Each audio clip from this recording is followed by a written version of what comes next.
Welcome everyone to an episode of Two Men No Hope. Episode 73. I would never have fucking thought we got this far, man. That's fucking mental. Don't know how many hours, Jamie, that is. It's got to be well over... Well, we started doing 2-hour episodes about halfway in, so we've got to be fucking like nearly 140 hours.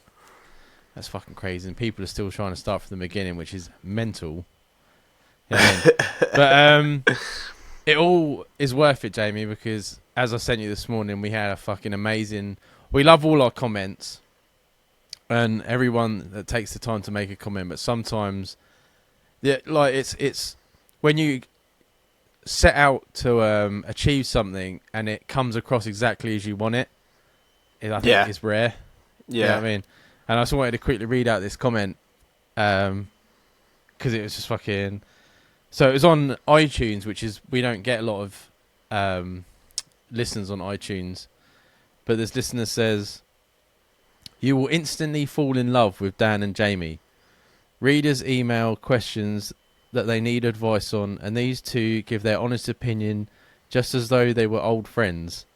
Real great show." And I was like, that's fucking 5 stars. That's exactly what we wanted. Yeah. Without a doubt. So thank you. We really fucking appreciate it. While I remember, because we always forget, whatever you follow us on, like or anything like that, please hit that follow button and leave us a like. But we may have some new content coming up, so make sure to hit that follow button, and you'll get notified as soon as anything happens. Just keeps you up to date, and you don't get to miss out on anything that we end up doing. How are you doing, Jamie? For sure, I am okay. I've like literally just, as you know, just ran in the door and fucking jumped straight on, so I'm a little bit buzzed still. But I'm good. I've got an exciting little game for you this week. Oh fucking hell! Which we'll do after I've spoke to you. It's nothing too like general knowledge. I think it's right up your street. It's definitely depraved. Anyway, I know how you feel now when I've come at you with 2 games that you had no idea about. It's the unknown, Jamie. It's the unknown.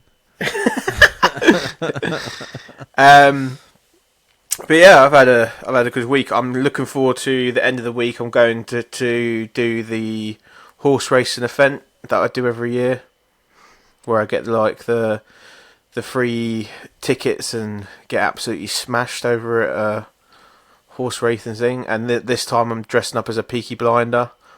Oh well, you pretty much close to that anyway, like a fucking trench coat and a waistcoat and all that.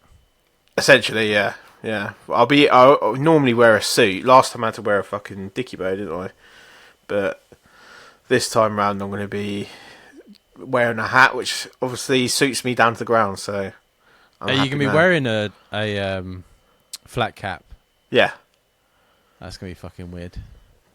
The thing is, what confused me, because I re-looked at the ticket today.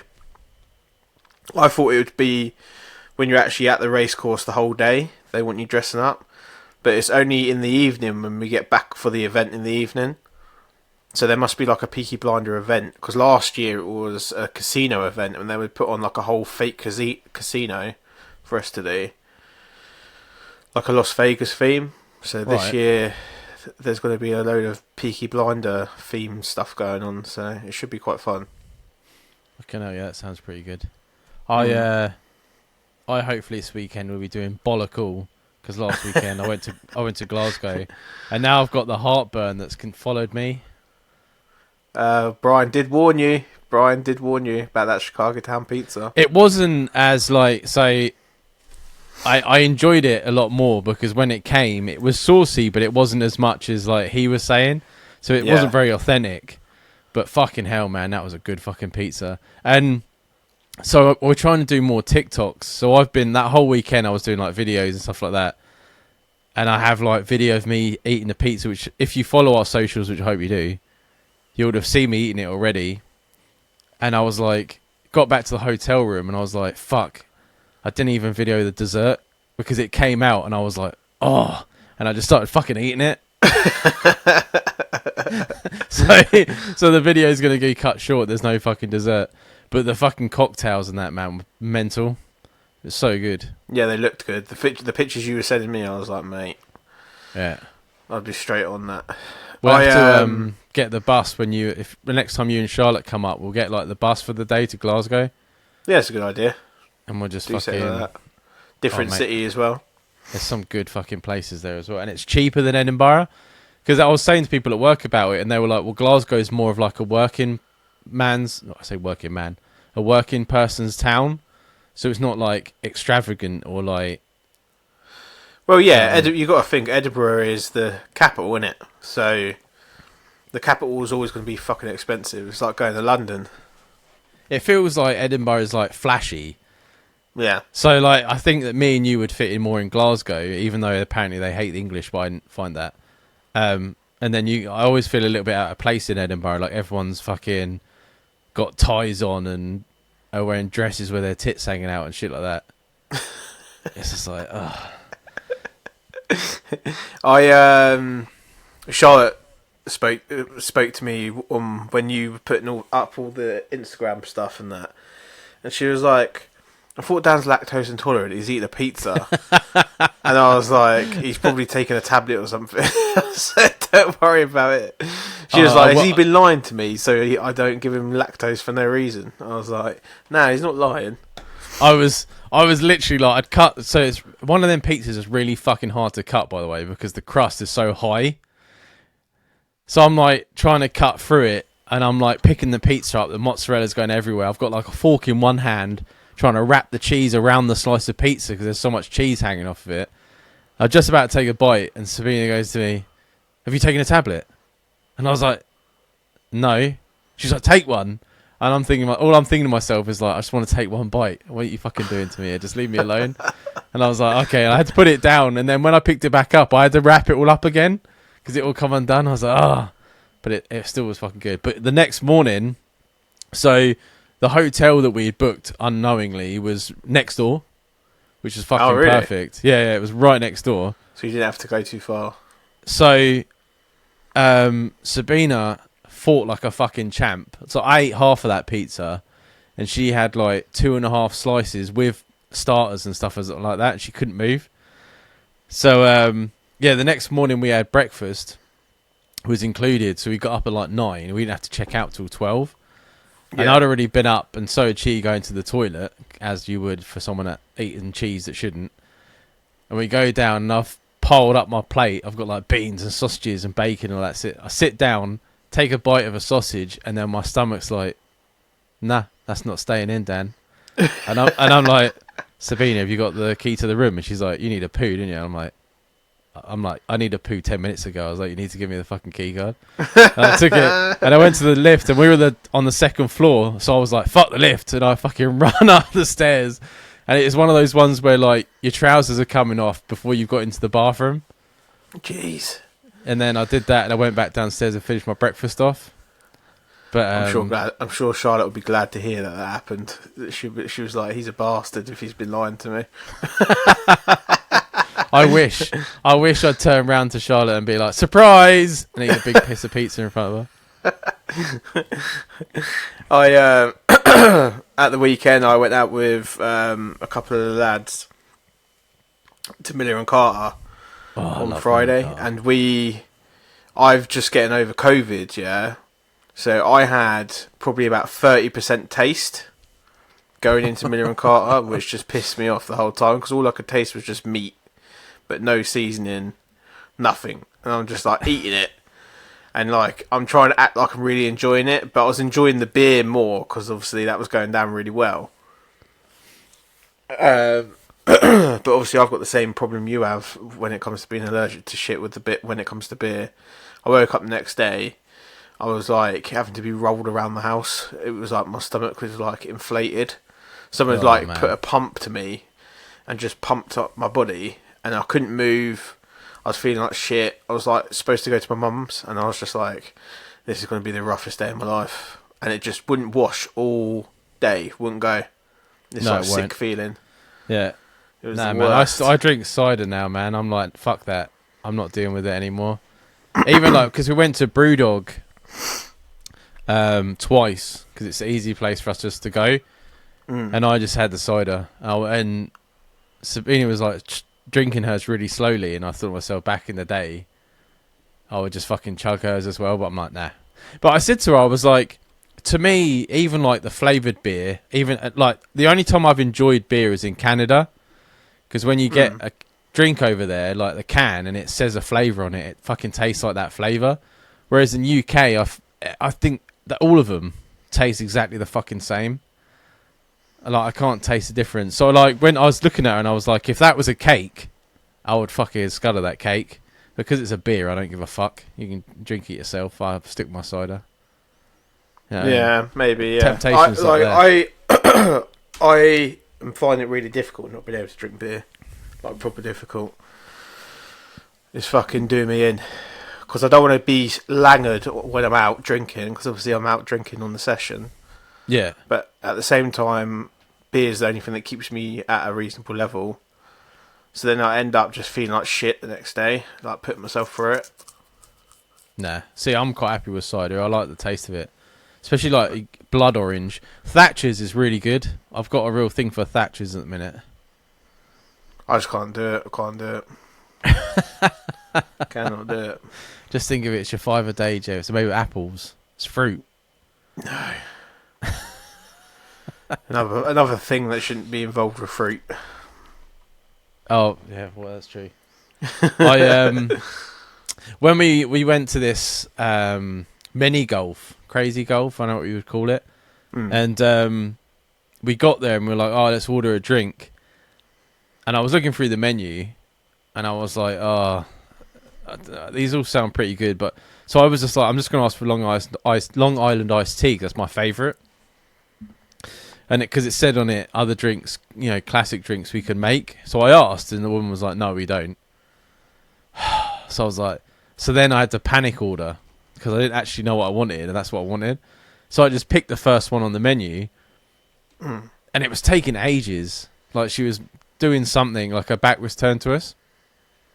And then she turned around, it's in a fucking martini glass, it's bright pink. And then she's got this, like, gun. And I'm like, is she going to blowtorch my drink or something? And she gets out this little fucking saucer. She starts filling all this liquid in it and that. And I'm like, looking at Sabina, I'm like, what's she fucking doing? And then she brings it over and she pulls the trigger and it blows a big bubble of smoke on the top of your drink. Yeah. And then when it pops, all it smokes off. And I looked at Sabina, I was like, I've ordered the gayest drink. She's got, like, a gin and something, so it looks like a man, like a small glass. And she's standing there with a small glass that looks like she's got a fucking shot of something, and I'm standing there with a martini glass that's bright pink, smoking, and I'm drinking it as quick as I fucking can. Like, I'm not like, but I'm like, I can't do it. I'm like sculling it down, trying to get. If I'm ever unsure, 95% of cocktail menus always have a margarita on it, and I just go straight for the margarita. I can't remember if they had all these weird names in there, but sometimes, especially like when I went to that Geek Cocktail, the Star Wars one, I didn't know half the ingredients was in it. When I ordered that Bantha milk, one of them was made, like, one of the ingredients was something that was made with milk. So I was like, I don't fucking know. You know what I mean? What happened to just sticking... That's why I like the Long Island, because it's just every alcohol that I know with some fucking juice. Yeah, yeah. That's why a lot of people get it, because it gets you levered. But it tastes good as well. Not just because it gets you levered. It tastes good too. If it's done right, it tastes good. I've been in some fucking holiday resorts where it's just 85% alcohol and they haven't mixed it properly, and you drink it and it's like fucking rocket fuel. I know that my drink's strong if I give it to Sabina and she takes a sip and her eyes go funny. And I'm like, yes. Because it doesn't bother me. I'm just like, yeah. I was drinking fucking straight whiskey and absinthe when I was like 19. It doesn't give a fuck. Yeah. So she's the gauge. She's your gauge. Right. Do you fancy the little game? Yeah, of course I do. The listeners love it. They do love it. It's a little... So... If anyone from the UK knows the show Countdown. Oh, fuck. Countdown have a thing called Dictionary Corner, where you go there and you have to find out the answer to the like what something means to make sure that it's correct. We've got Urban Dictionary Corner on Two Men No Hope. I'm going to be asking you some words, Dan. And you're going to be having to tell me. Huh? I was thinking to myself, like, you've just brought this to a guy that's technically learning to read on the podcast on a Wednesday. But then when you said urban, I was like, oh, that means letters are going to be missing and stuff. That's fine. I could do with that. Don't worry. You don't have to spell. All you got to do is tell me the meaning to these fucking insane words, and I'll give you some clues as well when it comes to it. This is going to be like the young hip, I'm out of touch. No, I wouldn't say anyone hip is using these words. I would say it's more depraved sexual deviants are using these words. Oh, because everything is like overly sexual. There's a lot of shit involved. Just think that way. There's a lot of shit going on in this. Fucking hell. So, our first one is the Bosnian seesaw. What do you think that could mean, Dan? Oh, I thought I knew what it was then. Bosnians. I know there's a Bosnian something else. A Bosnian seesaw. I feel like it's going to be involved with like someone in the middle. Yeah, I'll give you that. Because obviously, you're sitting on someone. No, that won't be. So in my head, I had like someone on the front, someone on the back, but that's not a strange thing. You know what I mean? Everyone does that. Bosnian seesaw at the swingers clubs. Yeah. That's just a normal Friday night. Just because you said shit, I'm just imagining shit now, like someone shitting on their mouth and on their crotch.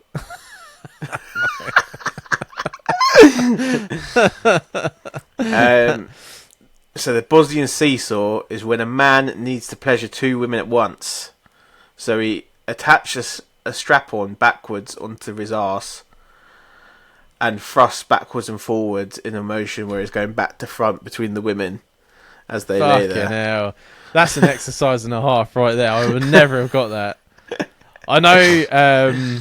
What's the other? The rhino and the unicorn or something, where it's like the guy puts a strap on his head, and then they both go on all fours, and he charges into the back of her. Yeah, it was called the horny unicorn, and I was like, if I say that, he's going to know what that is, because I was thinking. Oh, is that what it was called? Some of these. Yeah. Yeah. Back. The next one is duck butter. Oh, that sounds fucking disgusting. I forgot. I was going to do an advisory for the listeners. I'll do one now. It's got you now, yeah. For anyone that is of the demeanour where they do not like dirty, horrible sexual positions and sexual acts, I would fast forward about a couple of minutes, and you'll hear the main show again. I think if they've made it 73 episodes, they're going to be pretty sensitised. Really. I think this could push. I think this game could push some tolerances. Duck butter. So I know a rainbow kiss, but I'm feeling like that's sort of like similar lines. Duck butter. So it's got to be something with like jizz. Yeah, what I will give you as a clue is this hasn't got anything to do with an actual sexual act itself. It's more to do with someone individually. It's not someone like jizzing on their own food and like using it, like spreading it, like jizzing on like a piece of toast and eating it. Somehow you're making it worse.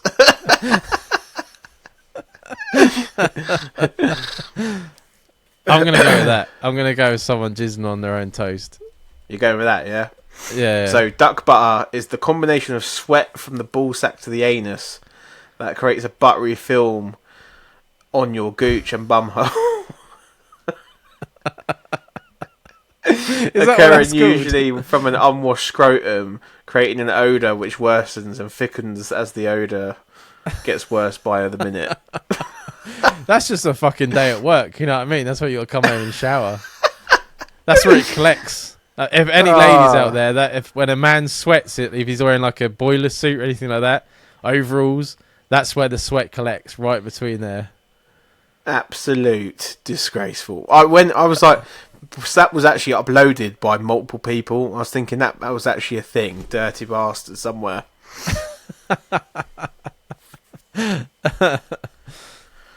Right, so your third one is the alligator fuck house. Now all I can think about is teeth.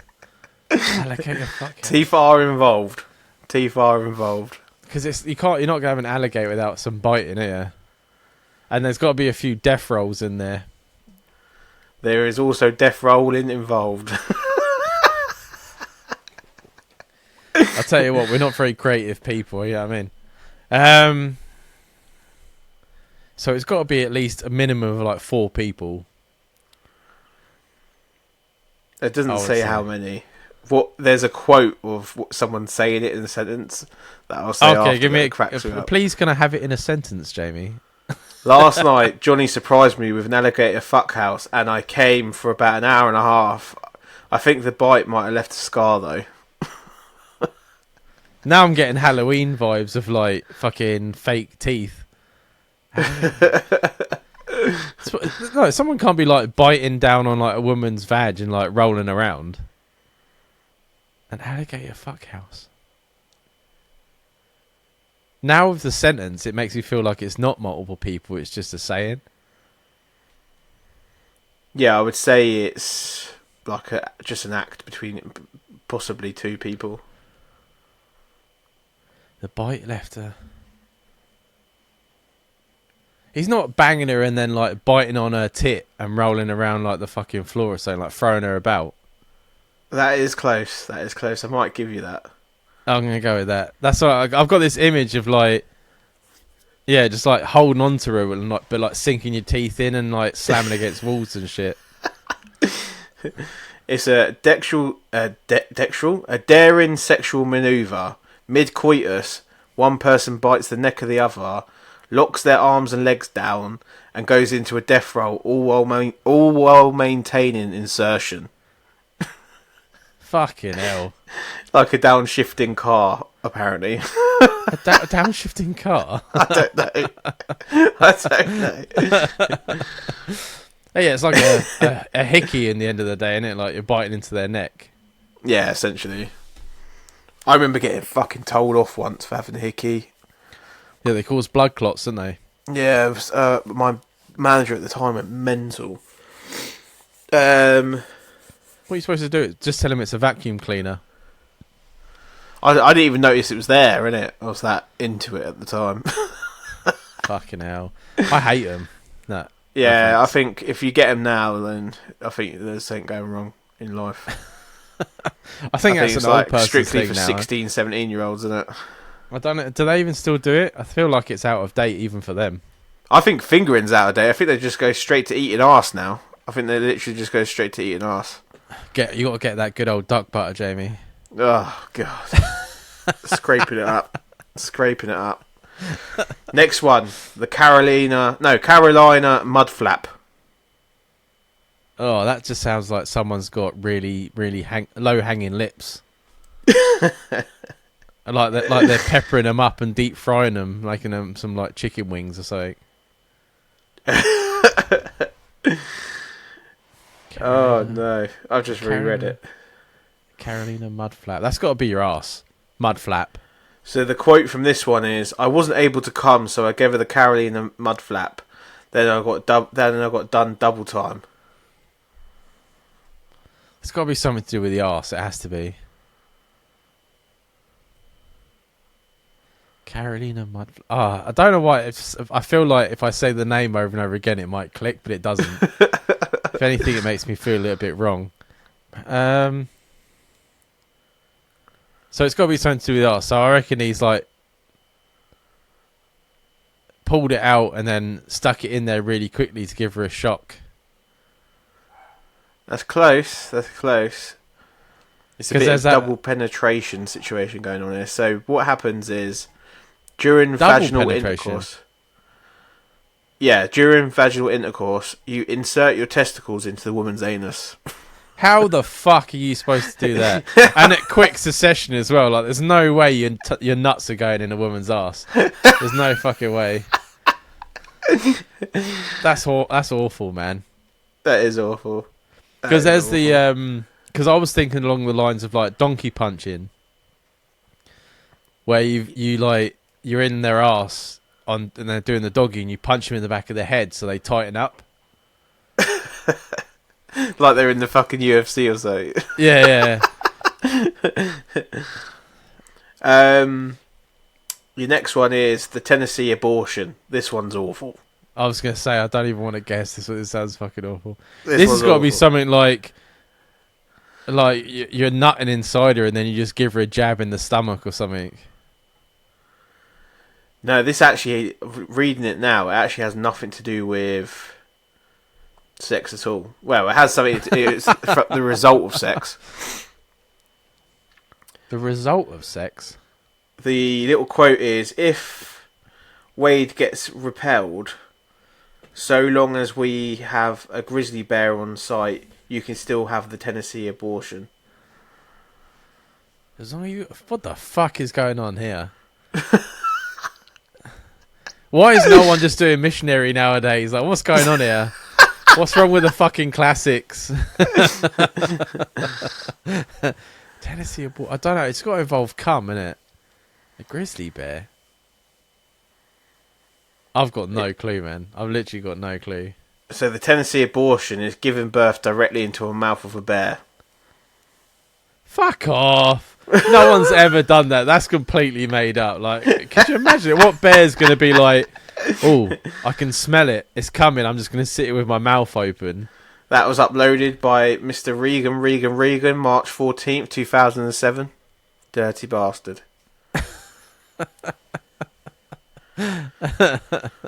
Right, your next one is the Alaskan pipeline.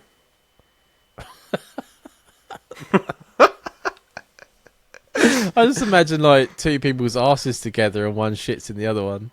That's a pipeline, isn't it? It's almost there's something going. There is shit involved. There is shit involved. There's a quote here. Hang on. Hey Brian, want to come over and give me an Alaskan pipeline?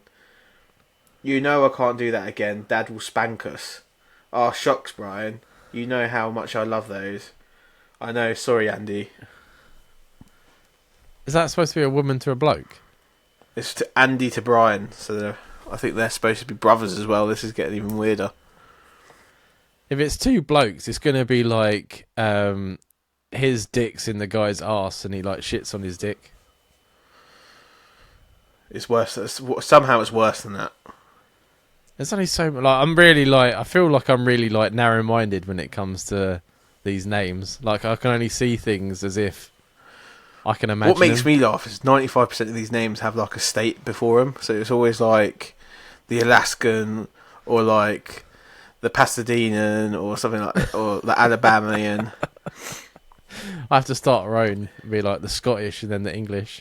There was an Aberdeen one, but it was so horrible I couldn't put it on there. Oh, okay. I'm gonna go with the arse to arse shitting each other like a very close, very close. It's the act of shitting into a condom, freezing it overnight, and then using it as a dildo the next day. I would have never have got that. That's nothing to do with a pipeline. You know what I mean? That's completely fucking stupid. Brian is the pipeline. Brian is the pipeline. That's what it is. That should have been called something like the tree log or something. You can imagine how depraved my morning's been looking through this stuff. Your next one is the Cleveland Steamer. Oh, fuck's sake. The Cleveland... I know that. Why the fuck can't I remember what that is? The Cleveland Steamer. It's probably one of the less disgusting ones. Isn't it like squatting down on someone's chest and taking a shit? That's exactly it. Oh, yes. I'm sure it was in exactly Tenacious D. That's why I knew it. I'm sure it is. I know I heard that from somewhere. I'm glad I got that then. Oh, shit. The Alabama Hot Pocket. Oh, God's sake. I'm just trying to think of different places to put my shit now. Like, I'm just gonna put it this does involve shit. Hang on, does it? Yeah, it does involve shit. I've got to try and think. People using shit in sex now. I didn't realise. I got to try and think outside the box because that freezing it in a condom just threw me off. Like how I don't even. It seems really stupid, but like I never put to. I'm like, oh, if I put a shit in the freezer, it's gonna freeze. You know what I mean? I just imagine it all drying out, like you see a dog, like a grey dog shit. I've never even considered it. It's never even been in my consideration. No, like I would go to as far to say to someone, if someone said it to me, I'd be like, "Does shit freeze?" Like that's how less I've considered that. You know what I mean? Like I'd be trying to figure out how to get mine in a condom because it would just be like I'd just shit everywhere on my hand. Yeah, but you got to like proper pull it out, in ya. Like, well, yeah, mine would have to almost span the whole bowl. What was this one called again? Something Pocket. The Alabama Hot Pocket. Hot Pocket. So it's got to be fresh. It can't be frozen if it's going to be a Hot Pocket. But then Hot Pockets are like a filling inside a crust, aren't they? Yeah. Oh, I don't know. The quote is, Shania decided she needed her vagina needed some lube, so her boyfriend performed an Alabama Hot Pocket. Is he shitting inside her vagina? Yes.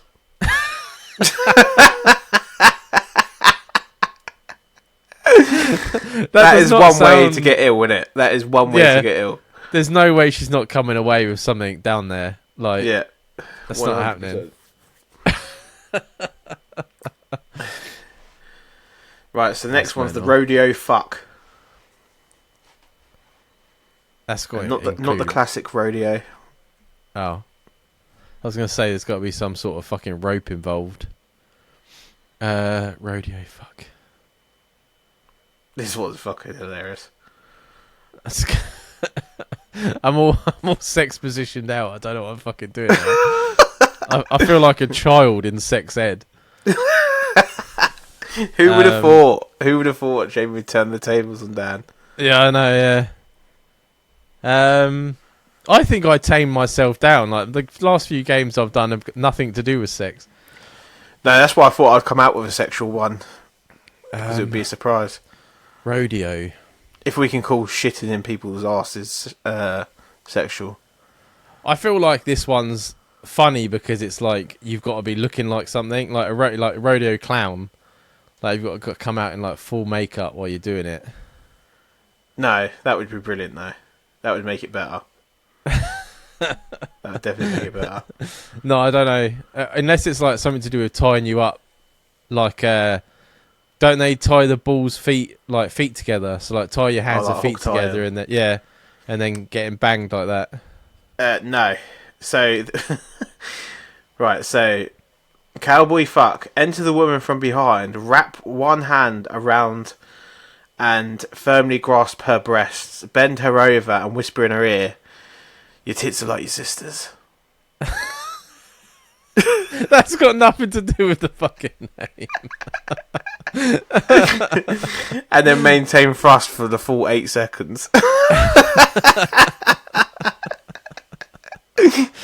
This is fucking ridiculous. This is like me going to, Jamie, I've heard this new sex move. What you have to do is you have to lie on your back and then she lies on her front. And then with your legs behind your head, she sits on top of you. And it's called snake bite. And that's what I mean. People just making shit up as they go. They're just sitting at home. I won't make you guess because it's ridiculous, yeah. Would you give me the name? Give me a couple of seconds to try and guess it. Quabbin a twab. No idea. Carry on. So this is horrendous, yeah? So this is when you're having sex with a seal. Yeah. And the seal pops out a baby seal. You then hit the head on the baby seal with a shovel. Then you then hit the mother on the head with the shovel. and then after for being a dumb seal and letting you have sex with her, yeah. After you're done, poop on her. I feel like we're like in Alaska or something now. It's definitely something to do with Alaska or Canada. Can't you even fuck a seal? Like, is that a stupid question? The like, quote like is... it'd be really uncomfortable. When I went to the zoo, I quabbed a twab. I quabbed a twab. Unbelievable. I just couldn't imagine it. Like, how would you even get that close to a seal to let it fuck you? To fuck it? I don't know. I don't even know. Like, there would have to be like there must be like some kind of pouch to get into. I don't know. Oh, I don't know. The anatomy would just throw me off. I'd Yeah. open the gate and I'd be like, nah, this is too much. See you later. Animal sex is like the most fucked up thing. You know what I mean? It's like, especially like male cats have like barbs on their penis. Oh, do they? Yeah. So that's why when you hear like cats screaming, so what happens is like the male cat, everyone's getting an anatomy lesson now. The male cat has sex with the female cat, and as he pulls out, it scrapes the inside so the semen can get into the cat better. What the fuck? So that's why the cat screams, because it scratches the inside of a vag. Well, fuck being a cat, then, isn't it? Yeah. Fuck being Seriously, a cat. there's some like I would not have sex with any animal because it's fucked up. Yeah, well, I would hope so, Dan. Otherwise, the podcast won't last very long. That's what's going to come out. We finally get famous, and there's a video of Dan with a fucking chicken or something. No, thanks. Singing to a goose on a Friday.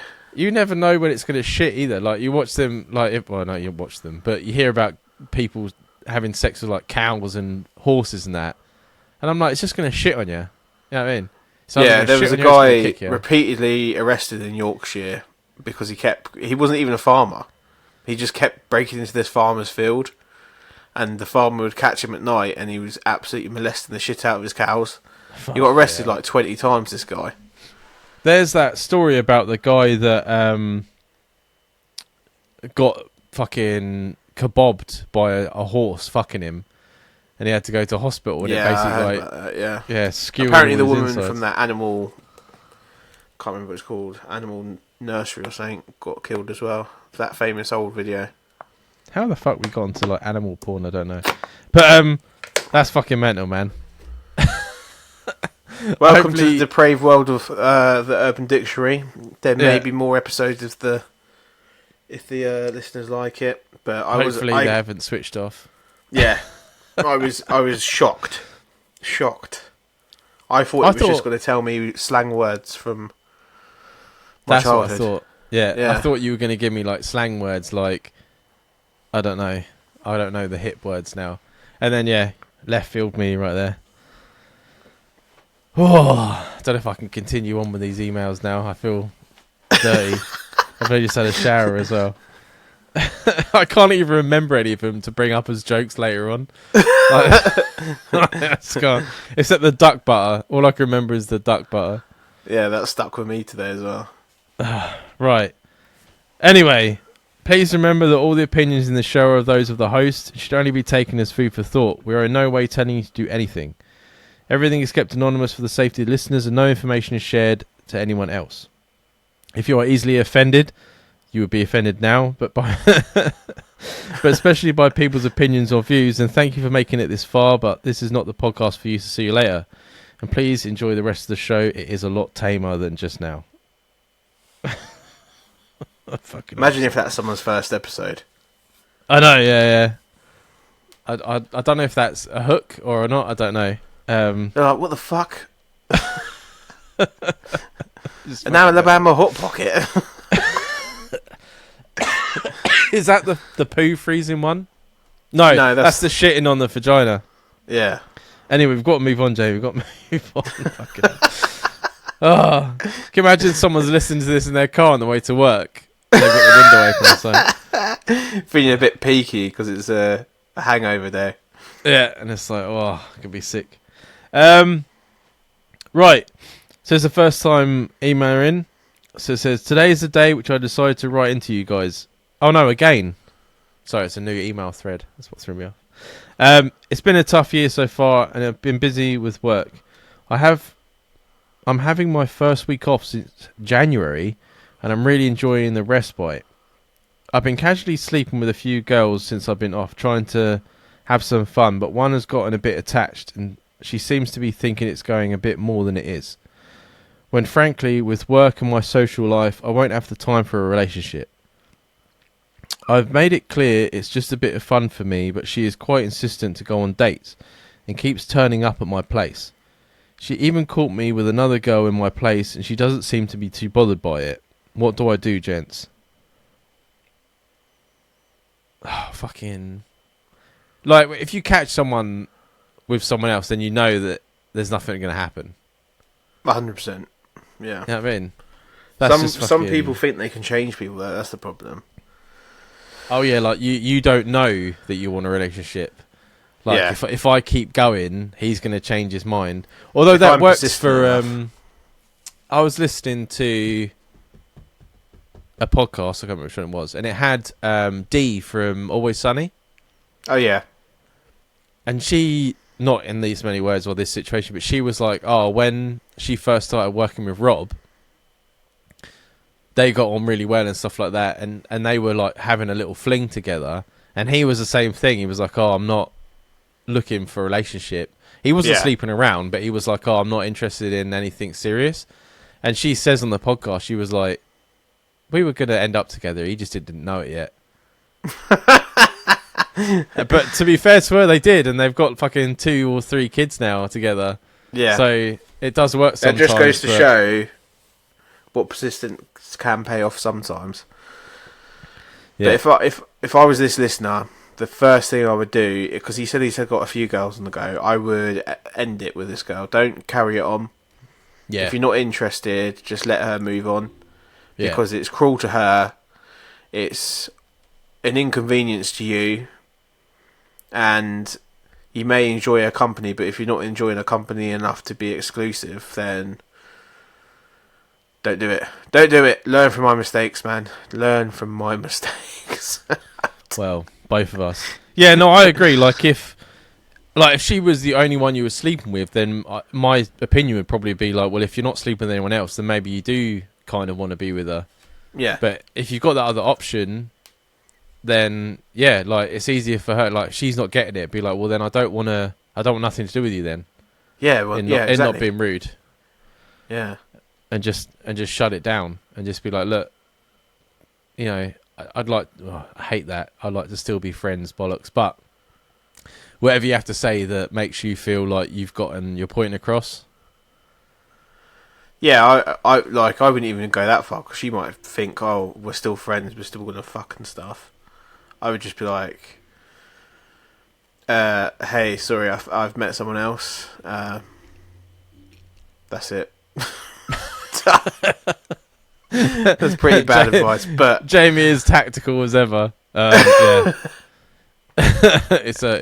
Okay. Yeah, we're done. Or don't follow this advice, but this would be something I would have done in the past. I would create an argument for me to then get pissed off at her, and then that will be the way that we end things. That I act as though I've finished it on a note that I am annoyed at her, so then she doesn't try to keep coming my way. And I've done that in the past, and I wouldn't advise that, but it's happened. Creating your own drama. No, you want it to be done as like easy, amicable as possible. Yeah, to get rid of it. But yeah, no, I agree as well. Yeah, if you to a certain point, yeah, she may be like lonely or something, and be like, "Oh, do you want to meet up?" And then you may at that point not have a woman, or she may be busy, and you're like, "Oh yeah, why not?" And then you just started the whole fucking thing again. Yeah, I mean, because I've done that. You can be weak. You can be weak-willed at one point, and she's in your bed again. So yeah, and then she thinks that you're now dating. So no, just don't be horrible about it. But I would just end it. Just give it a rest with that one. Yeah, 100%. I think it's nicer to do for her as well. Yeah, even if she thinks you're gonna end up dating. Sorry, love. It's not happening.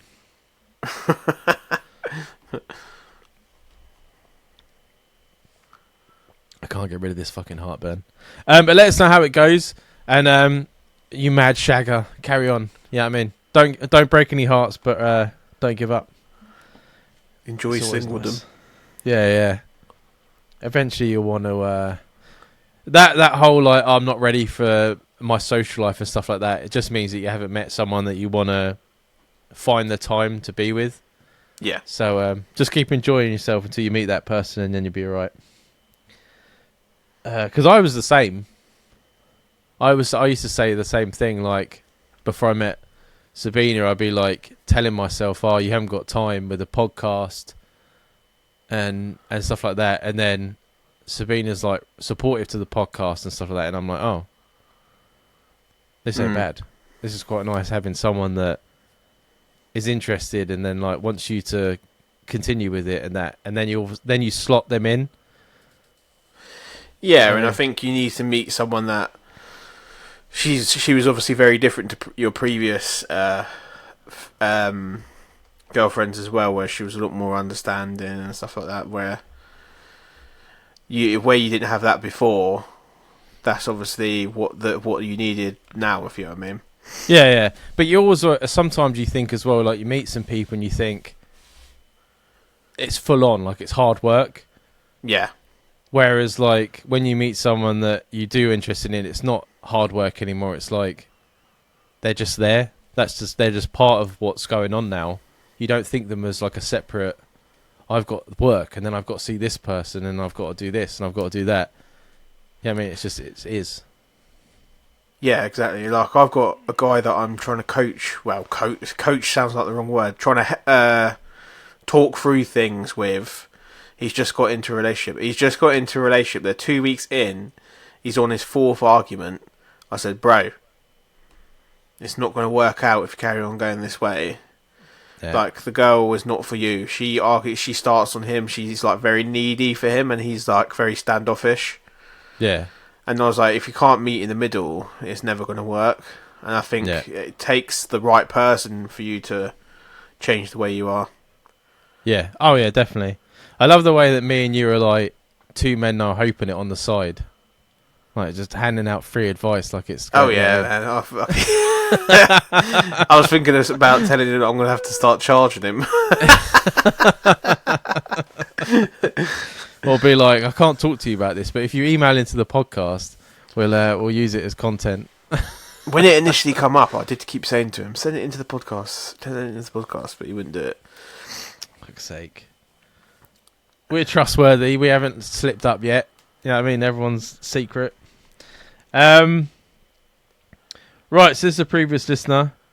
We haven't heard from her in a while. She was the one that was working in the office and slept with the guy. And then he just started sending her like dick pics and like him in the shower and stuff. Oh, yeah, he was like a young lad, wasn't he? Yeah. She was a bit older, yeah. So she says, hello, boys. My birthday's on the 12th of October. And I'm looking to treat myself to my first ever tattoo.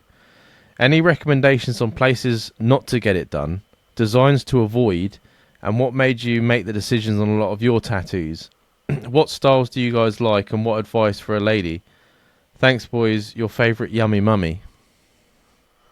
That's a nice sign off. Yummy mummy. Yeah, I like that. I know that one of the worst places to get is on your side. Yeah. Someone told me once that it feels like all your organs are trying to move to the opposite side. So, but I know the sternum's hard work as well. A lot of girls have said. A lot of girls get it on their feet, and I just think to myself, and apparently that's really painful. I'm like, well, why are you putting on your feet anyway? For one thing, they always fade on your feet. I don't know why. Yeah. And then no one can fucking see it unless you're walking around barefoot, and I hate feet. So that's a given for me. I can't stand feet. No one wants to see it. It's not a fucking... I personally like sleeves on like women.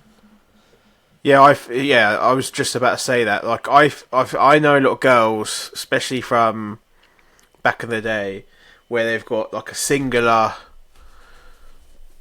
portion tattoo at the top of their I don't even know what this is called in your arm. Shoulder. The top of your arm. Yeah. Towards your shoulder. and it's just like a single design there. I feel as though that makes a woman look very butch. I feel as though if you're going to go for a design up to the top of your arm, it needs to be big, almost a half sleeve starting, or something going all the way down to a full sleeve. Like Charlotte's got quite a few little ones where they're quite dainty and ladylike, so she has like one on the back of her arm and stuff like that. One's in like odd little places that look nice. But I think if you get a side profile, kind of like what you see like men in the pub have an England tattoo, that's like my worst nightmare. Like just come out of prison. Yeah. And there's always someone with like an stamp, Arsenal badge or a fucking England badge on that part of their arm. Oh mate, yeah, no. For me, the easiest place to have it is your arms. Yeah. Like sure. my most painful was my chest, like the middle of my chest. That was fucking agony. But my arms and my leg, like the big top part of your thigh and that, where it's like nice and meaty. That's easy as fuck. I could have slept. I think I almost did fall asleep because I've got Clint Eastwood's pistol from Dirty Harry on the top of my leg. Yeah, I remember. Yeah, and don't remember it. It could have just appeared there the next day, for all I know. You know what I mean? The inside of your arm. That's fucking sore. That's tender as fuck. Yeah, I've got a quote from the Boondock Saints underneath this arm, under here. When he was like coming towards my armpit, I could feel it down like at the top of my fucking legs. Yeah, it was like the weirdest feeling I've ever had.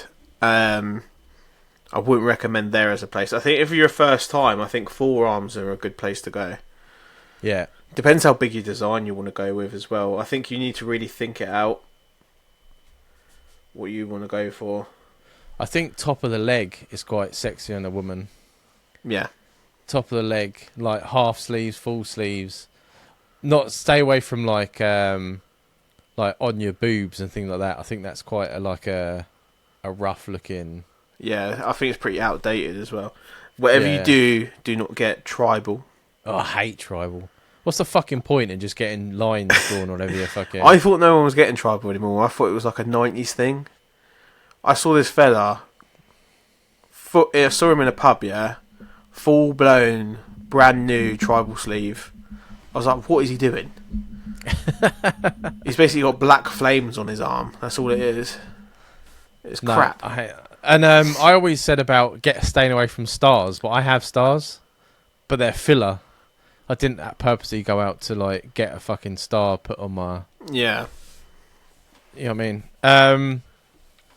I don't know, it's hard. You've got to get something that reflects you, right? Yeah. I think that's the main thing. I think if you get just something random that... Because none of my tattoos really mean anything, but they're my sort of style. So I have a lot of music. I have some movie stuff and a lot of women. No, I haven't met many women that actually enjoyed my tattoos because there's a lot of tits and fucking arse. But then that's just my character, right? Like, if you looked at my tattoos and you know me from the podcast, you'd probably be like, oh, that makes a lot of fucking sense. Yeah, for sure. I got my right sleeve done. My right hand sleeve, I would say, was everything like family based for me. Like, there's this meaning behind most of what the stuff is on that arm. On my left arm, I've got a Japanese koi fish, which was a cover up. But that whole arm I want to turn into a whole like traditional Japanese sleeve with like accents of red and yellow going through it. It's just about getting around to paying for it. It's expensive. Oh, but it's so fucking expensive. I would say that's the design them designs I've had my eye on for like 5-6 years. You need to be that level of thinking about it in my eyes. You don't want to be... I know so many people that have gone and got tattoos. I've done it myself. I've gone and got a stupid tattoo. And then I'm like getting that shit covered up pretty quick. Or lasered off nowadays. Oh, they do that, laser off. I don't understand blackout tattoos. They look cool and everything like that, but I just think to myself, it's a bit of a waste, isn't it? Waste of space when you can have something different. Yeah. But I mean, feel free to, once you get it done, to send us a photo of it or just describe it if you're not comfortable with sending us a photo. And we'd love to tell the listeners what you got and where you got it. And hopefully it's not too bad. Do not get numbing cream. What's the point in having a tattoo if you can't feel it? Like, if you've had a couple, then fair enough. But you have to experience the tattoo, right? That's the point in it. Yeah. It's not that bad anyway. People make out as though it's like the end of the world pain. No, it's more like scratching a sunburn. It's the worst feeling. You know what I mean? But most of the time, when I had the one on the back top of my neck, I've got Aerosmith on the top of my neck, I could feel it in my throat. But only like a vibration, not like a... But all the pens and stuff are different now. Like, when me and Jamie were getting them done, it's like fucking butchery, innit? Almost, yeah. Yeah, we were getting it done with the old school fucking rotary ones. Yeah, because they're all like wireless now and stuff. Like, Mum just got some of hers redone, and I went with her, and she was like, there wasn't much noise in there anymore, and where are all the wires? And I'm like, yeah, it's all wireless now, Ma. It's like, it's just like a pen. Like a really fat pen that they go over top of you with. And they wrap it like fucking surgical wrapping and shit. I do need to get some more tattoos. Just give it the buggers coming back, I feel. Yeah, I would like to get some more, but it's just the fucking... I want one covered up on my back, but it's trying to get it covered. But yeah, enjoy. It is definitely an experience. One that everyone should experience. Right. So, this is a previous listener. He emailed in about... Oh, he was having like a really bad week. He'd like had an argument with his mate and then with his wife. And he was calling his mate a lazy cunt and stuff like that. Don't we all? Yeah. So he says, hello, I just wanted to say some sound advice from Uncle Joe today. He definitely should come on more often. He's very witty. I don't know if anyone's called that about Uncle Joe, but I can see it. He must be one of the many guys that wrote in giving Uncle Joe some love. Was I bet when he got in the next day, were people like shaking his hand when they saw like he's some sort of celebrity at work? Everyone was saying that he needs to start his own podcast called Ask Uncle Joe, and I was like, we don't need any rivals. Ask Uncle Joe, you gotta fuck off. I'd full on like go around his house and smash all his equipment and be like, stay off my turf. I said to him that I'd give him a microphone and he can record, and it will just be another bit of our content. Like a news front, like, now we pass to Uncle Joe for the news, and there's like 10 minutes of Uncle Joe. Yeah. As for you boys, as always, you knock it out of the park. Having another successful guest on.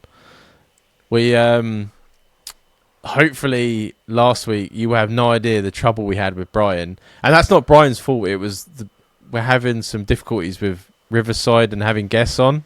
Yeah, and so that episode almost didn't happen, even though it was last episode was a fucking blinder with Brian. Definitely was. Yeah, so we have got a new guest in the works to come on. We've got some old guests coming, and I've spoken to Jim, and he's well up for coming back as well. So that, you know, hit that follow, and you will never miss a guest coming on this podcast. I would like to ask a question for you both. I have confidence issues when it comes to my ability when it comes to games and sports, but I have been invited to play some five-a-side with the gents from work. I want to go, but I always come up with the excuses in the end and not go. Do you have any advice for me? I don't want to miss out and would like to grow my friendships at work, but my confidence holds me back. Thank you. Why people want to talk to people at work? I just want to get in there and get the fuck out. I think that's my age though. Like, obviously, you're an old work friend, and I suppose when you're younger, you're a bit more into it. Yeah, but now that I'm older and I've made my friends, I'm just like, don't speak to me. I don't want it. I found with the way I am now is I try to make a judgment of someone to know whether I could trust my real self around them.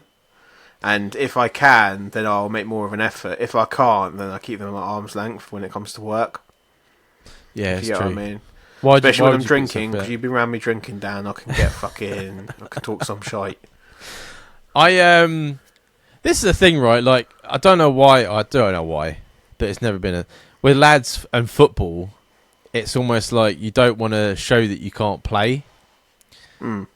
But it's like, no one expects you to go out there and be fucking David Beckham or anything like that. No, of course not. And if you are shit, and you're worried about being shit, they're 95. If you are shit, they're going to put you in goal. So I hate that. Yeah, a long time. I was always in defence, but that's because I've got no brains. So like, if someone was coming at me, I would just run at them, and people seem to like that. That was the only way I could stay out of goal because I fucking hated going in goal. See, I don't mind it, but I was always a defender as well. But it's a easy job if you don't want to be putting yourself out too much. Make sure you get put on the better team and just go in goal. Yeah, or just try your fucking bugs off. But at the end of the day, they're inviting you because it's going to be a laugh. Yeah, it's less about the football. Yeah, absolutely, yeah. Most of the time, it's just about fucking kicking it back and forth and, like, elbowing some people and shit. Yeah, it'll probably be more about the beer after for most guys. Yeah, awesome, all about, like, fitness and stuff like that. But, like, if you're just going with your work, unless they're an actual team that get together every fucking week, it's just a group of guys going around to kick a ball around. Yeah. And I think, if anything, you're just overthinking it because you don't want to look like a tit. But everyone looks like a fucking tit, man. You know what I mean, I went out. I was living with a guy, and he invited me to his five-a-side. I went out and bought boots and stuff because, you know, ADHD. I have to buy everything new. And the first fucking time we went out, I twisted my ankle. And I have to say that's the last time I went with him as well because it fucking hurt. But he invited me a few more times, and I did fill in. Because they had to have a certain amount of people to use the pitch, I filled in a couple more times. But, you know what I mean? Just to fucking enjoy it. You're just going for a laugh. That's all it is. You're not starting a team like that. When me and the boys first started playing basketball, obviously I'm 5'7", Dan. The rim is 10 foot in the air. Yeah. My accuracy of throwing, considering I haven't thrown a ball since I was in fucking high school, was next to nothing. So we were just like shooting and then just got better as time went on. And now we're reasonably okay at it, but still shit though. If we turned around one time and there was like a bunch of 10-year-olds or even shorter than all of us absolutely hooping, and we like were barely fucking breathing because we're all fucking out of shape and fucking unable to hit the fucking rim when we should be able to and all this stuff. And I think it's literally mind over matter. It's more about that we were meeting up and having a laugh. Do you know what I mean? Yeah, that's what it is, isn't it? At the end of the day, you just want to have a joke. I do it more for the violence. I like a bit of close contact. Dan just runs in and two-foots people. We, back in the day, me and the lads and that, I can't remember what it was called. Rugby. Because we're really so all it was, we had a rugby ball, and the only rule was to get the ball off the other person. There was no teams. It was literally just a fucking dogfight, and we played it for a couple of hours. Yeah. And it was just like that was it. You could elbow, you could use knees and feet. You could just fucking whatever you wanted, just get that ball off the other person. We had a big guy, and all he used to do was just fucking lay on top of it, bastard. Did you ever play Join the Crew? Oh, hell yeah. Join the Crew, man. I was the fucking master of that game, innit? Yeah. I won at one time. There was this kid, he actually got me in a fucking chokehold. And I was going blue, and the teacher had to run over and fucking stop it because I was not joining that crew, bruv. I was not joining that crew. For the American audience, Join the Crew was a game where basically it was just sheer violence. You used to run around school, and there'd be one person in the crew at first, and they'd come round and just beat the shit out of whoever they catch that's playing, and then they have to join the crew. And some people would only take one punch and they'd join. Or some people like me would refuse to join at all costs and just get beat the shit out of. And I just remember standing in a doorway getting absolutely pummeled by like six of my mates. And I went home and I had like bruises all over my body. And Mum was like, "What's happened? Have you been fighting?" I was like, "No." it's a game. And then I explained the game to her, and she was like, right, that's it. We've got to go down to school now. And I remember her marching me down to my mate and saying that we can't play it ever again. Played it the next day. So you played it differently to us. For us, what we would do would be like, we'd go on the football pitch, and the crew would be in the middle, and the people would have to stay on one side, and you have to get to the other side of the football pitch without getting fucking tackled or like chokehold or anything like that. And if you made it to the other side, you're alright. But then the same, if you got caught, you could take as much beating until you joined the crew, or you could get away and make it to the other side of the football pitch. Oh, so we used to have that game, but it was called British Bulldog. Oh, British Bulldog, we did that too. Maybe that's what I'm thinking of.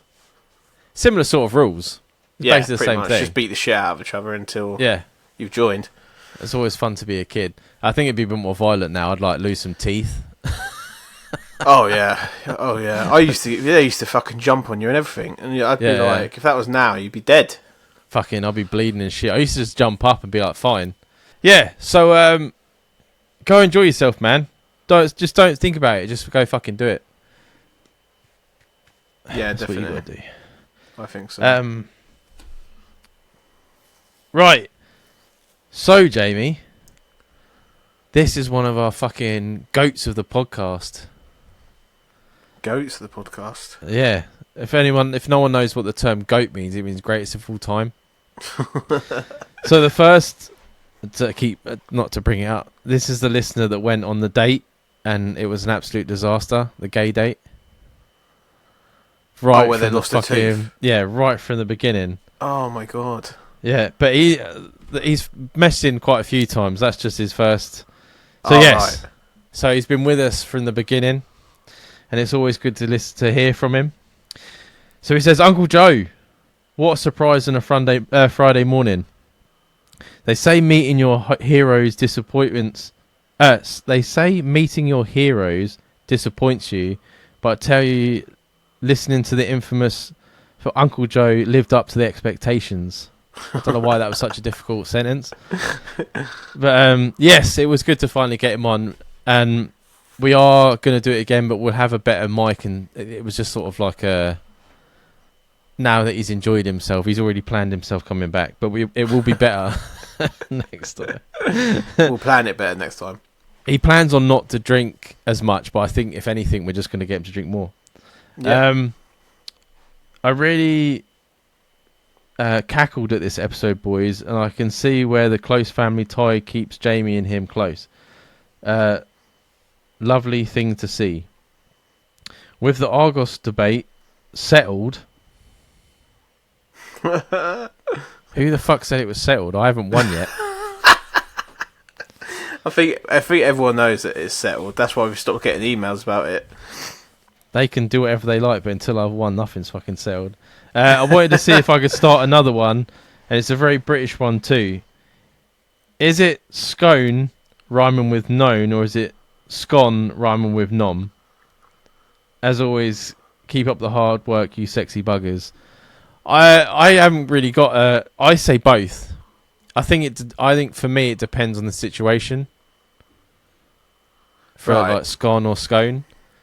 So like if I'm having like, if it's like one, I'll be like, oh, can I have a scone? But if I'm like, oh, do you want to have some scones? So for me, it's just the way I say it, in the context of how I'm saying it. So for you, you're kind of almost using it as plural. Yeah. Right, okay, that's weird. That's the way I'm saying it. So mum would say like, so mum would do the same thing. She'd be like, oh, I've made some scones for you. And I'd be like, oh, that's great. And she'd be like, do you want a scone? And I'd be like, yeah, I love one. So she does the same thing. Oh, right. I've never heard of that. What do I don't even, I'm trying to think of how I say it. I think I say scone. Yeah, it sounds more comfortable when you say it that way. Yeah, I think I say scone. But I thought a scone was a savoury. Because you can have like cheese scones. Yeah, you can have loads, yeah. And stuff like that you have like as like a bread starter in a restaurant. I thought that's a scone, and then a scone is like the sweet one with the sultanas in it, the very British, Oh, okay. stereotypical British thing.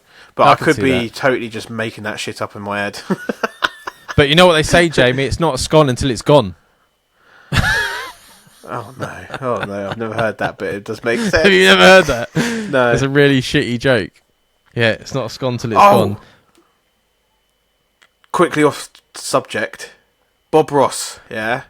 Yeah. Neither of my parents know who he is either. Fuck off. They don't. I spoke to them today, and Mum was like, "Who?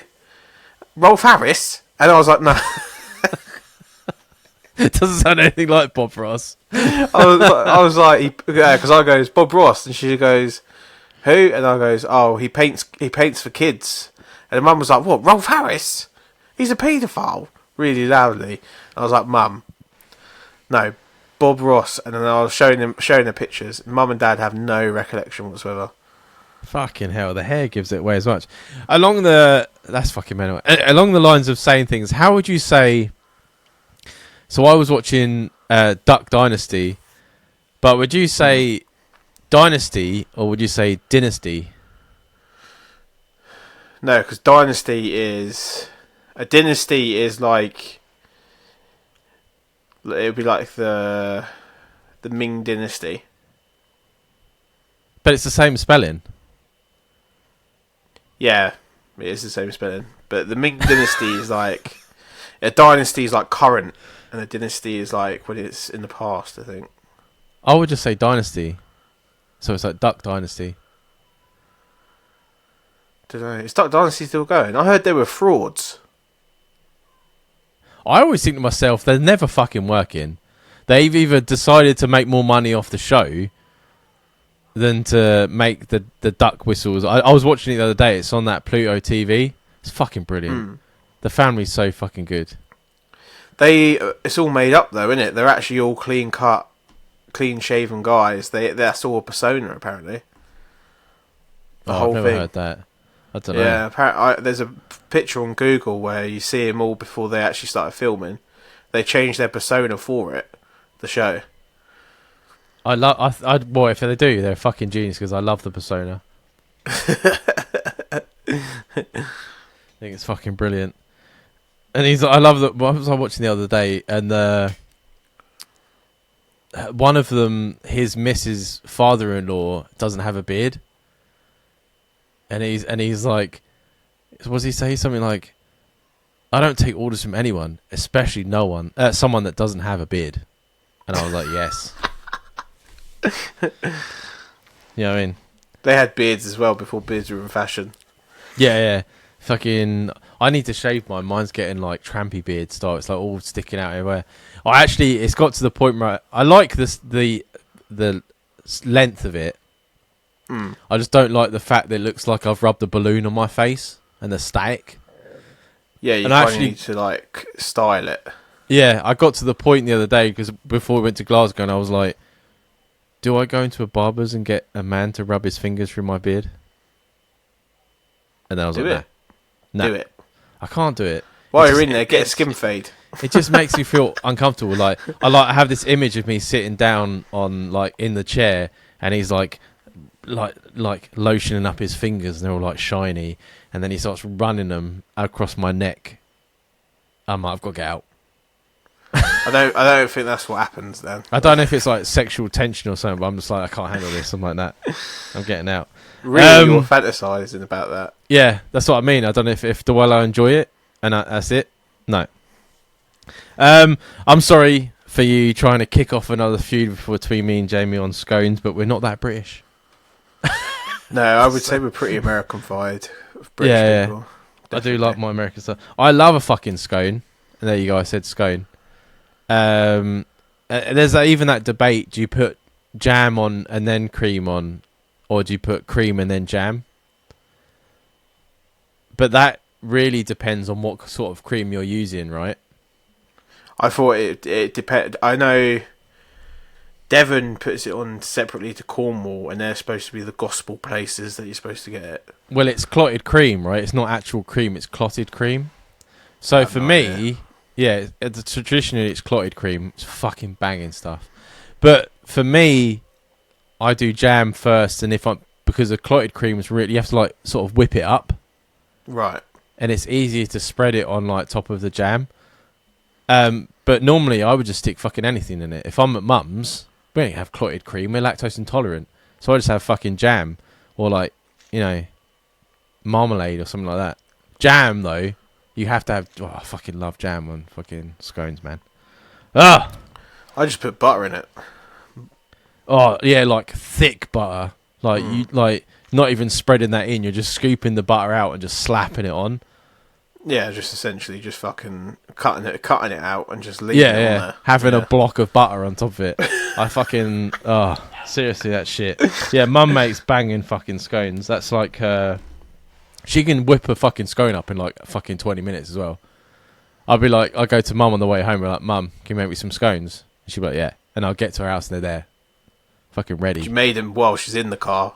Oh mate, seriously, she's a fucking don. She's a scone don. That's what she is. Fucking scone don. Yeah.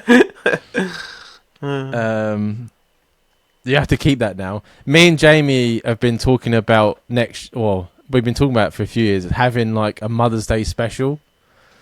And my mum's my mum's well up for it. So you got to remember the scone don. That's when she comes down. I'm gonna have to try that. I don't know. We'll have to see. What, having your mum on? Remember. Oh no, I'll get my mum on. She'll fucking definitely come on. Yeah. She on my old podcast, she did like 3 episodes with us.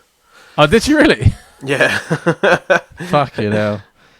Yeah, I think it'd be chaos. I can't believe me and like our mums haven't met. Like they seem very fucking similar. Yeah, I can't believe that either. Yeah. We got to get the old scondon on. Everyone asked for the scondon to keep us remembering.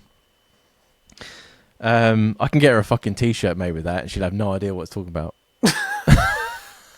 Just get it for Christmas. She opens it up and it just says scondon. And then she'll be like, what? And you'll be like, I don't remember either because I don't remember what I said in the podcast. Yeah, because as soon as we stop recording, my brain like wipes the entire episode. Yeah. But yes, thank you for sticking with us. You are one of the goats of the podcast. Even though that sounds offensive, it's not at all. It's very one of the OGs. The OGs, yeah. I just like goat. I don't know why. Because OG's original gangster, isn't it? Yeah. Yeah. No, I prefer goat. Right. So we've got another long-time listener.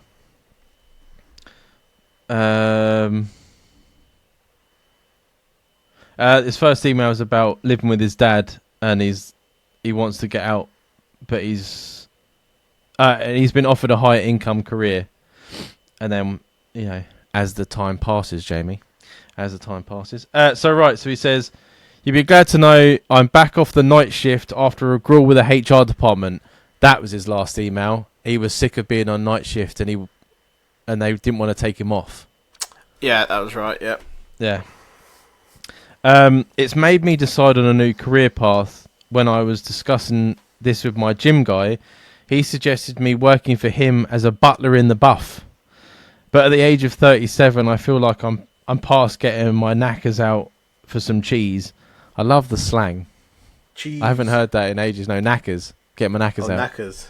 Yeah. But he says it's good money and it will help me make a decision on what I want to do in the future because my place is bringing me down. What do you think, gents? Go for it?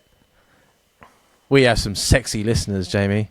This guy must be fucking pectoral. Ripped. Yeah. Oh, must be glistening in the gym. And this guy's like, mate, I got to get that guy in the buff. Get some money coming in. Mate, fucking go for it. Fucking why not? Go for it. I don't give a fuck what age you are. You could be doing it at 50. If you're good looking enough to do it, fucking do it. I'd do it. What I would do is start off doing it on the side, see if you make enough money from it, and then just go full time. Mate, he would do one night. I bet he does one night. And that's it. He's quit his job. He'd be writing the notice in with all his fucking lotions on his hand. And they'd be like, why is it sticky? I'd be like, it doesn't matter. It's my notice. Fucking cocaine still up the nose. I couldn't think of anything better. Like, you go to this thing, everyone's oogling you, because that's what everyone wants, really. You know what I mean? Like, not everyone's like, oh, I don't like the attention. I don't want this. I don't want that. But if you're getting it and you're like, oh, I like this.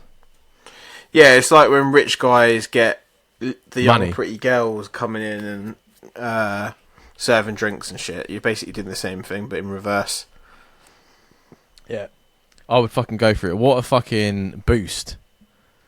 You know what I mean? Confidence boost. And if you put the 100%. hard work in at the gym, and this guy's like, oh, mate, you know what I mean? Come work for me and stuff like that. That's just a massive thing as well. Like, you've put all that effort in, and it's fucking paying off. Yeah. I would fucking do it. I would be running to do it if I was in shape, which I'm not. I know full well that I'm going to get Sabina going to me like, you could be a butler in the buff for me. And I'm like, no, it's not the same thing. Because I know you should want have you walk around the house wearing a fucking man thong. Yeah. It's not the same when you know that someone wants it. You know what I mean? You want to go there to these strangers and they're not knowing that they want it until they see it and they're like, oh, I want a bit of that. I mean, fucking do it, son. What made me laugh with this email, yeah, is this geezer, the guy that's trying to recruit him, that takes some balls to be like, look, I have this business. I think you're attractive enough to do it. Do you want to, like, come along and join me? Basically. No, because the way you got to look at it is like, he needs some, he must make good money, right? And he'll make more money for people that are going to get fucking money out of people's pockets. So, oh, yeah, 100%, yeah. Yeah, I mean, the more so people he's got on his books, the better. Yeah, but I the just more can't attractive imagine that, people, like, what is it when you try to get someone to do something? Pitch. I can't imagine that pitch. Me doing that pitch to someone, like, hey, man. Nah, man, it's like the ultimate flattery, isn't it? Yeah. That's what it is for like stuff like that. It's like the same with like strippers. Like, you've got to look and carry yourself a certain way for like someone it's the same with like someone come up to you and go in, oh mate, I've got a modelling agency and not like a sex one, like I want you to model for me. You're like, holy fuck, like I must look fucking peng is the word I'm going to use there. I must look fucking, what's the other one, pH fat. pH, oh Jesus Christ. I'm throwing out all the old lingo.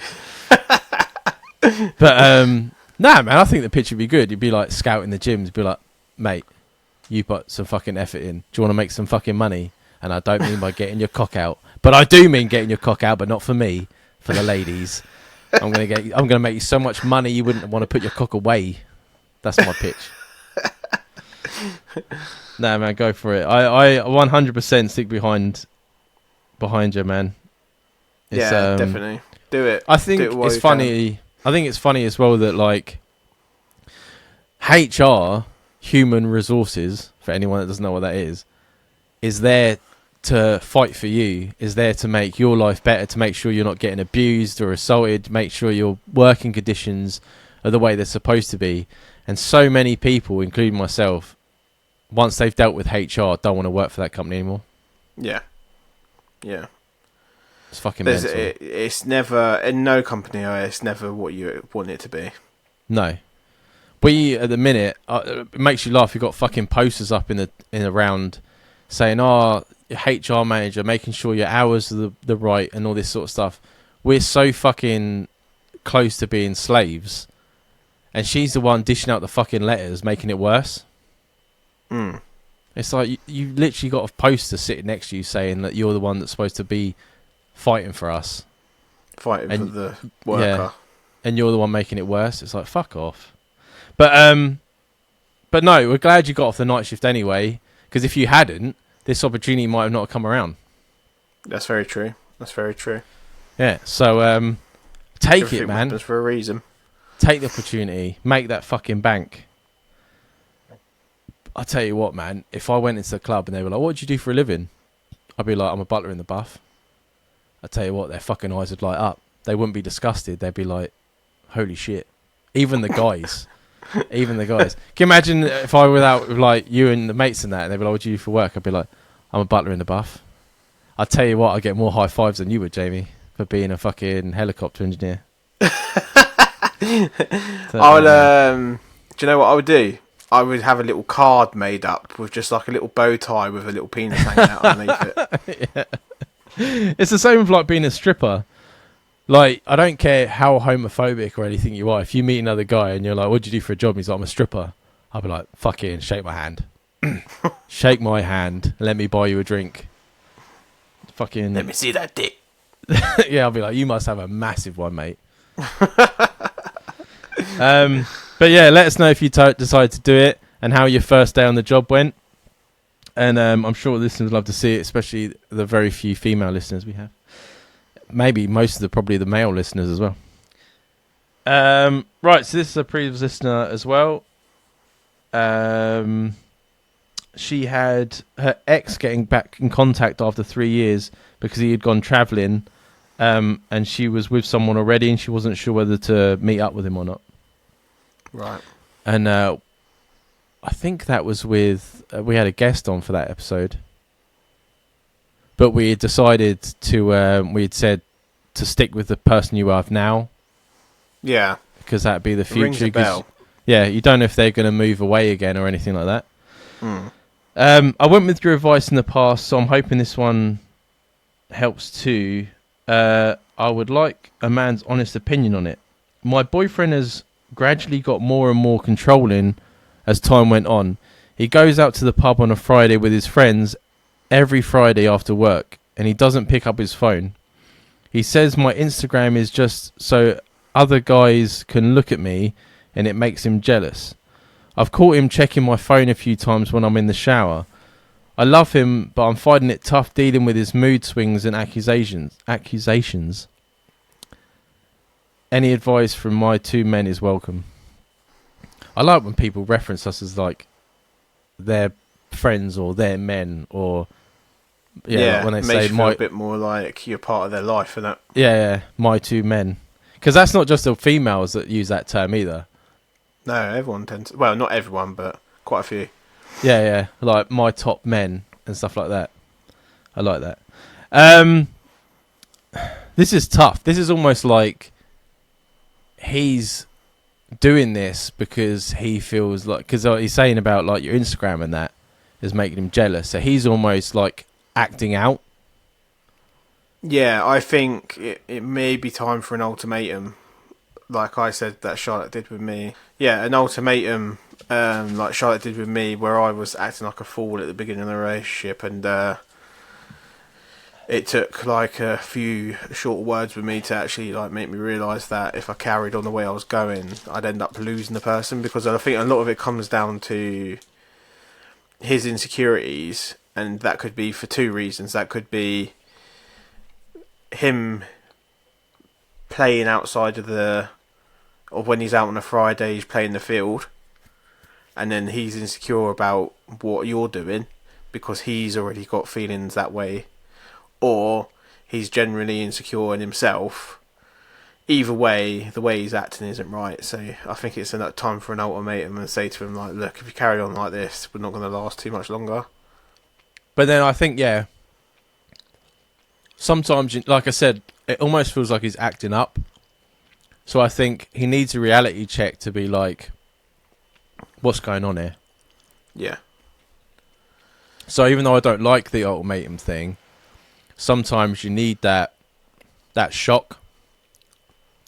It's the same thing with like when you were saying about when you come home from work and like you're really like off, and Charlotte goes to you like, "Why are you being a dick for?" And you suddenly like, "Oh."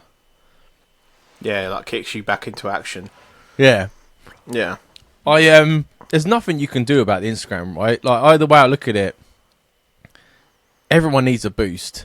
And it's only certain women and guys that go on there to get that attention. But like most average people are just putting up photos of having good time, and being on holiday, and if they're getting messages from guys and women, that's because the guys are trying their luck.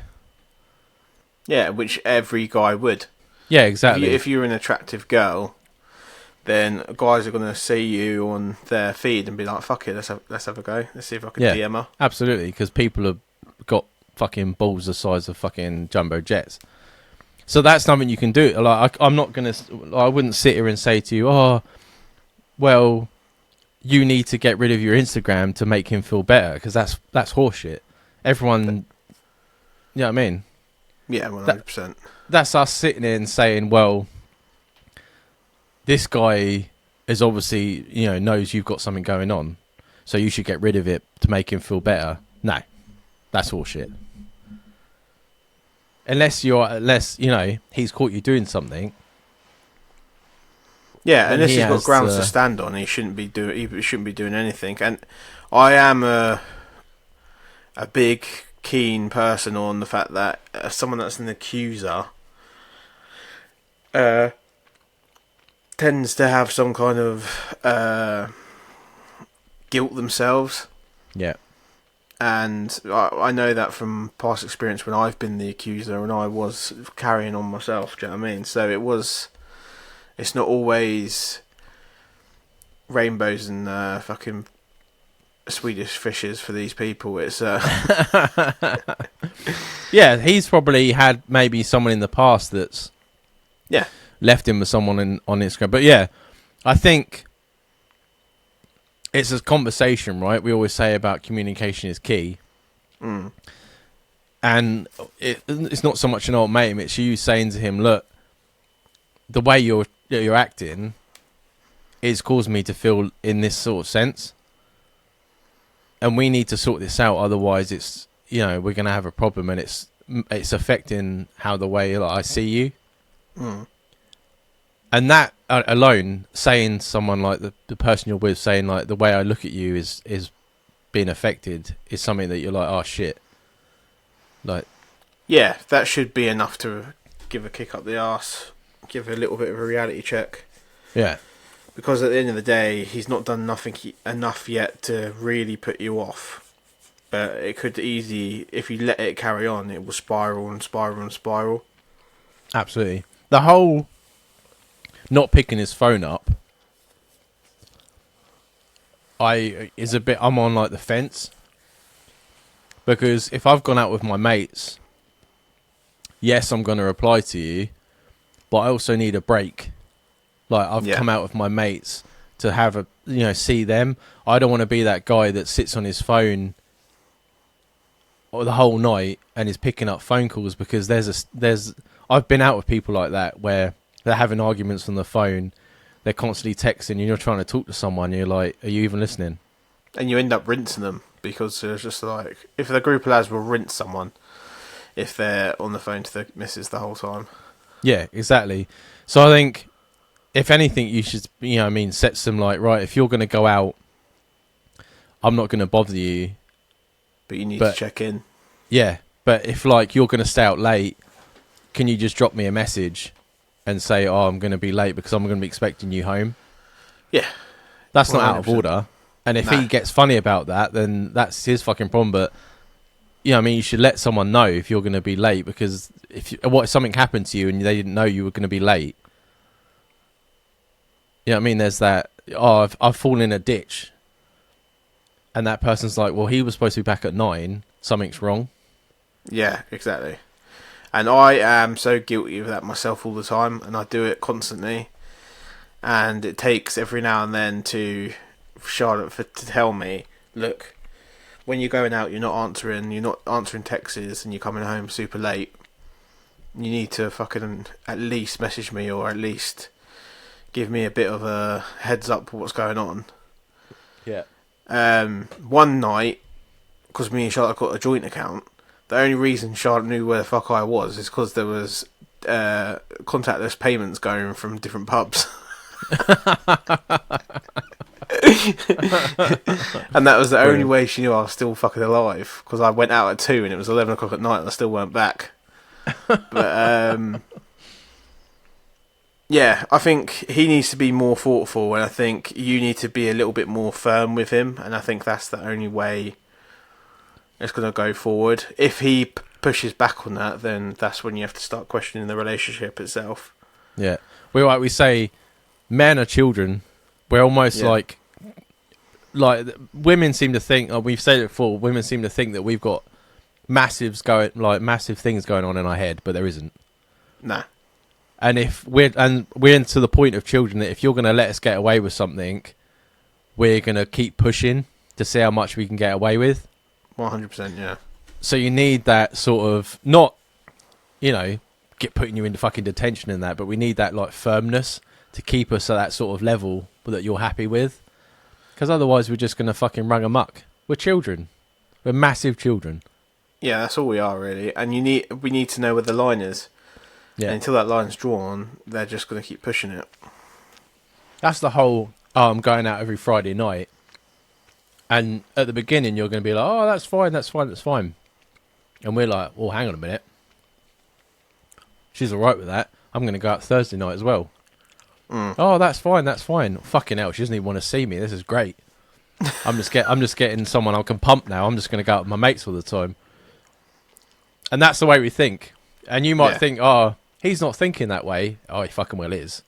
Depending on age as well. When I was younger, when me and Charlotte first got together and like my relationships before that, I was going out every Friday and Saturday, and I was just carrying on life as normal. I was in a relationship, but that would be for the rest of the week. Yeah. I wouldn't be cheating or anything, but I'd be out on the piss in nightclubs, fucking around with my mates. I saw a TikTok every now and again. Most of my TikToks are absolute shit. But I saw a TikTok that generally sometimes makes you go, oh, never thought of it that way. So,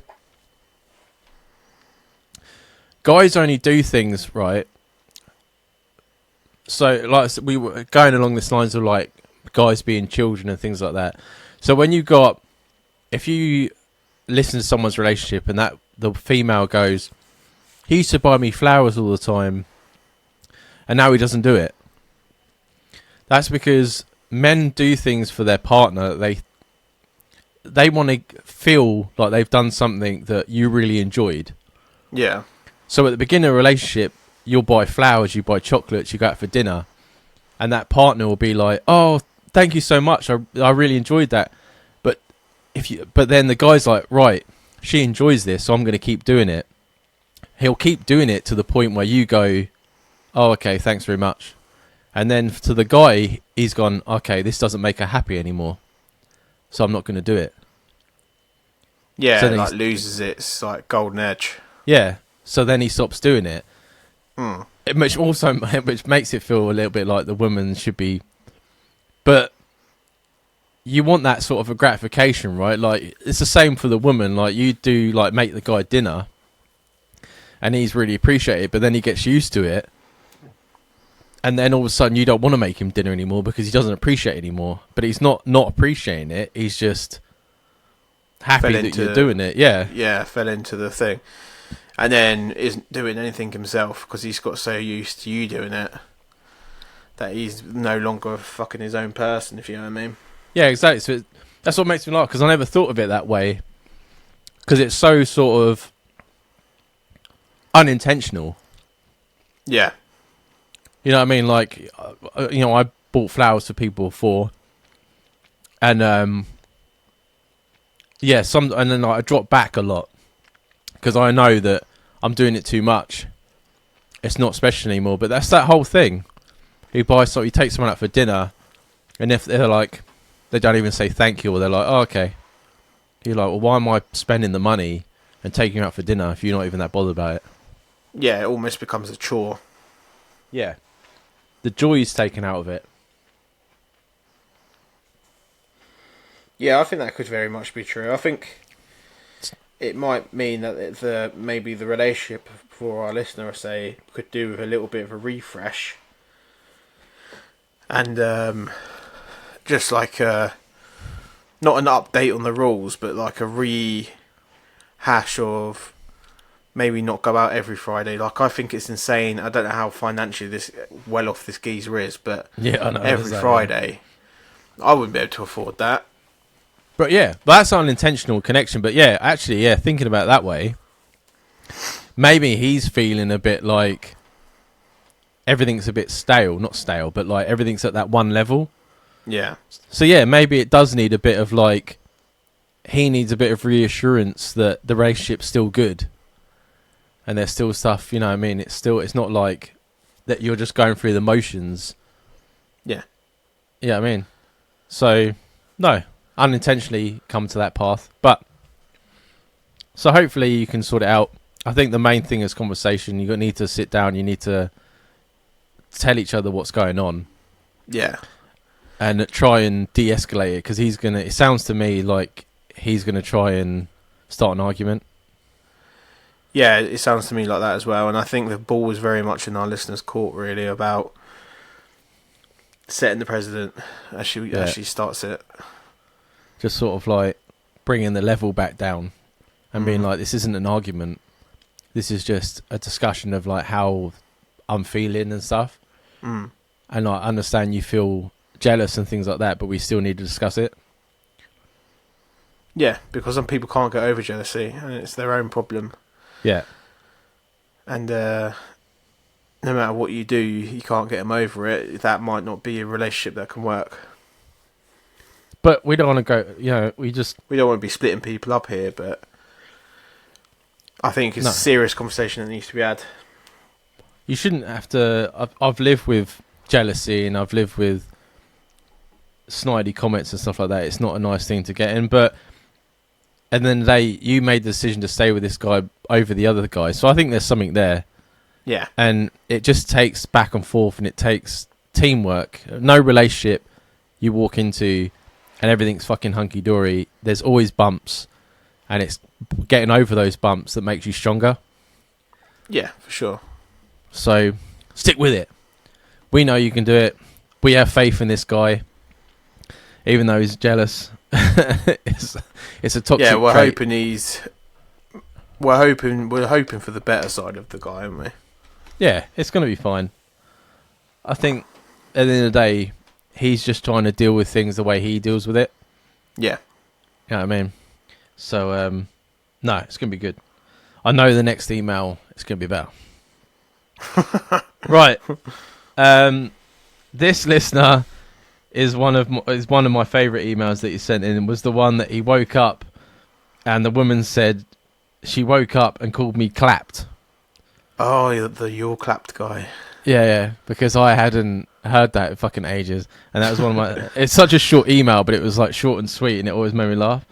But he says, amazing, just amazing. Your bit on my previous question made me burst into laughter. Mate, you and me both. Uncle Joe is a walking legend. He has finally, after 70 episodes, graced us with his presence, and he did not disappoint. Big love to you all. This fucking episode, man, Joe's going to be like... He'd be wearing a suit next time you see him. Turn up, but he's handing out cards. It's fucking mental. So I have another wake-up horror. This guy is just... I don't know. I love him. Actually, in the email, I was like... thank you for sending in these stories. One day, hopefully, Jamie and I can buy you a beer. And I just felt that was like... His stories are so fucking great. I was like, I need to buy him something. So he says... When at uni, me and my boy... I'm not going to say his name. Boy got wasted... And we had a play fight in the dorm in our boxer shorts. We've all been there. I managed to cut my back quite badly at the time, and we didn't know until the next day. We woke up in the same bed. He was naked, and I had my boxers on but covered in blood. We got really freaked out as neither of us remembered anything, and he ran off to his class.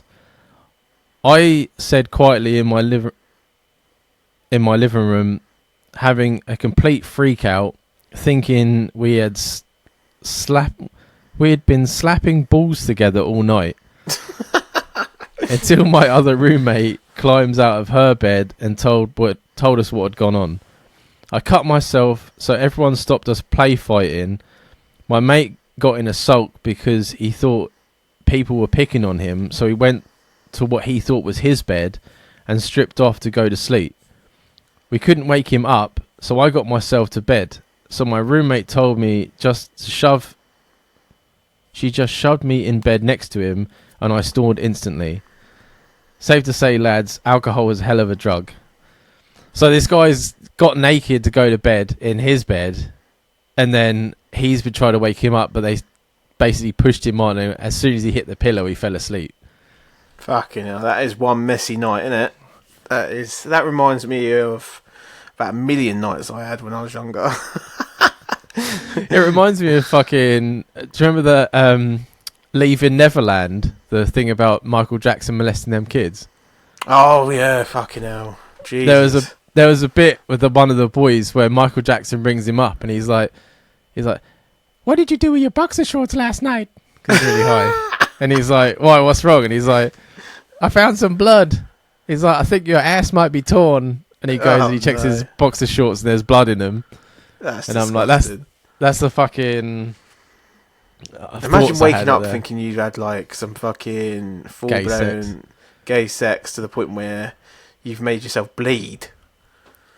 Well, you would do, wouldn't you? Because you're asked, like, when you... Well, it depends if his mate's fucking hung like a horse. Unless he's like got a tiny pecker, it would have bled, I think. Oh, really? But like... To me, I would wake up and I'd be like, if I had gay sex last night, I can't remember it. I'm probably not gay because it wasn't very exciting. Yeah, true. True. I'd be like, what? I'd be like, what got me in this situation? I think if anything, if you've got the blood on you, then you're the like catcher, and I think, well, there's me. I'm submissive then, isn't I? I thought I was the power. Yeah, I thought I was the power top, but I've got drunk and I've just bent over and let someone take it.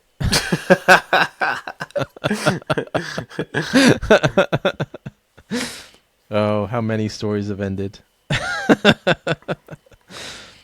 I can't even. Yeah, no, I can't imagine it. I mean, I'm sure it does happen. Did you ever watch that? 1,000,000%. Did you ever watch that show about the UFC with the Jonas brother? Yeah. Kingdom. Was it Kingdom? Yeah. Such a good fucking show. But yeah, like he gets drugged, doesn't he? And he wakes up, and he's like, he's like naked. He doesn't know what happened. That's my fear. Going to a party and waking up and then being drugged. Yeah, it happens in Mayans in one of the seasons where he gets hooked on heroin and then all of a sudden he's in a mountain, and all these people were like singing to him and shit. I'm like, what the fuck? Could you imagine just waking up and you're like in some mental situation like that? That's what we were saying about when you were like, oh, would you do that spiritual thing where you get drugged ayahuasca. up? And I was like, no. Yeah, I'll be checking out that shaman, mate. I'll be making sure I'm not waking up with a bloody bumhole. Check the size of his pecker. But, that's not big enough to do me any damage. That's fine. I'll take it. Thank you for your story. As always, it's amazing. And please calm down, because if the next story is you getting bummed, I don't think I'll be able to handle it. I think that's the only step up from that story is you actually getting bummed. So, but I mean, I've been proved wrong before. So if you do have another story, please send it in, and I'll be shocked like that. Right, last email. So this is I should keep in what episodes, because I put all the emails in tabs to say what episode they're in, but then I get rid of the previous tab, and I think I should keep it because this guy's been in it quite a few times as well. We'll just do his last email.